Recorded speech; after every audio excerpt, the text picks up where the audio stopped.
நடக்குது, மாநில அளவில் கூட்டம் நடக்குது. இந்த கூட்டம் எப்படி நடக்கும், என்ன மாதிரியான கூட்டம் எப்படி நடக்கும்? இந்த கூட்டத்தில் ஆரம்பிக்கல. கூட்டம் இது இல்லை, இன்றைக்கி வந்து ஆலோசனை நிறைய இருக்கும். சந்தோஷ் வராரு. ஸோ நிறைய ஆலோசனைகள் இருக்கும். என்ன பண்ண போகிறோம், அடுத்து எலெக்ஷன் வர போகுது. ஸோ தேர்தலுக்கு என்ன செய்ய போகிறோம், நம்மளுடைய கூட்டணி பற்றி பேச போகிறோம். ஸோ அந்த விஷயங்கள் நிறைய இருக்குது, நிறைய பேசுவோம். ஏற்கனவே கூட்டணியில் வந்து பல்வேறு பிரச்சனைகள், அதிமுகவுடைய கூட்டணி வந்து ஒரு பிளவுபட்டிருக்குன்னு தான் சொல்லணும். செங்கோட்டையன் ஒரு பக்கம் டிவி அப்படியெல்லாம் கிடையாது. இது வந்து பிரச்சனை அதிமுகவுடன் எந்த பிரச்சனையும் கிடையாது.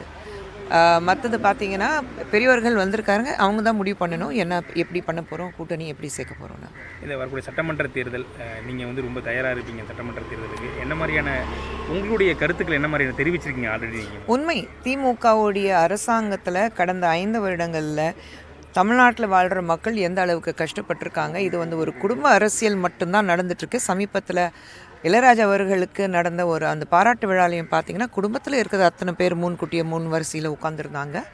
எந்த பெண்களும், இவங்க மட்டும் பெண்களை பற்றி பெருமையாக பேசிகிட்டு இருக்காங்க. ஆனால் ஒரு பெண்ணை நான் வந்து அந்த கூட்டத்துக்கு வந்ததாக நான் பார்க்கவே இல்லை.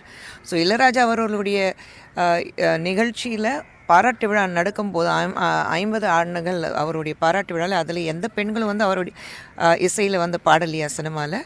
ஸோ ஒரு பெண்ணு கூட கூப்பிட்டதே கிடையாது. இதுதான் உங்களுடைய உமன் எம்பவர்மெண்ட்டா?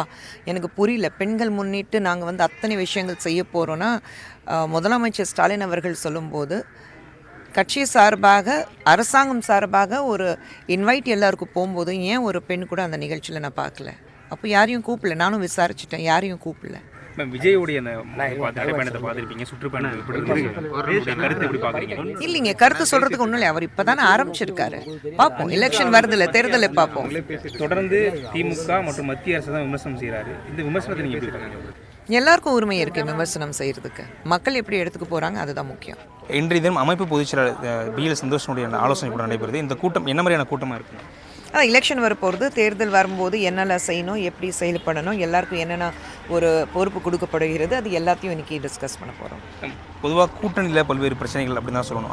இந்த என்டிஏ கூட்டணியில் இருக்கக்கூடிய இந்த ஓபிஎஸ் டிடிவி தினகரன் உள்ள விலகியிருக்காங்க. ஒரு பக்கம் அதிமுகவில் செங்கோட்டையன் வந்து பிரிஞ்சிருக்காரு. இந்த மாதிரி பிரச்சனைக்கு வந்து பாஜகவுக்கு ஒரு தாக்கத்தை ஏற்படுத்த நினைக்கிறீங்களா? நிச்சயமாக கிடையாது. நம்மளுடைய சந்தோஷ்ஜி வந்து நேஷ்னல் ஆர்கனைசேஷனல் செக்ரட்டரி இன்னைக்கு டெல்லியிலேருந்து வந்திருக்கிறாரு. அண்ட் ஒரு கூட்டணி பொறுத்த வரைக்கும் நிச்சயமாக டெல்லியில் இருக்கிற நம்மளுடைய முக்கிய தலைவர்கள் உட்கார்ந்து ஆலோசனை செஞ்சதுக்கப்புறம் தான் முடிவுக்கு வருவோம். இப்போ வந்து அதை பற்றி பேசணும்னு அவசியமே கிடையாது.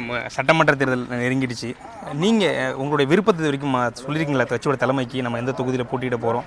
நான் போட்டியிட போகிறேன்னா யார் சொன்னால் அவங்ககிட்ட முழு கருத்து தெரிவிச்சிட்டு இருக்காங்க? இல்லைங்க, அது எல்லாரும் ஒவ்வொரு தேர்தலையும் இந்த மாதிரி கருத்துகள் வந்துட்டே இருக்கும். எங்கே போட்டியிட போகிறேன், நிச்சயமாக போட்டியிட போகிறாங்க. போட்டி எடுக்கலைன்னா ஐயோ ரொம்ப வருத்தத்தில் இருக்காங்க போட்டியிடலைன்னா. நான் எதுவுமே கட்சிக்காக வேலை செய்கிறேன்.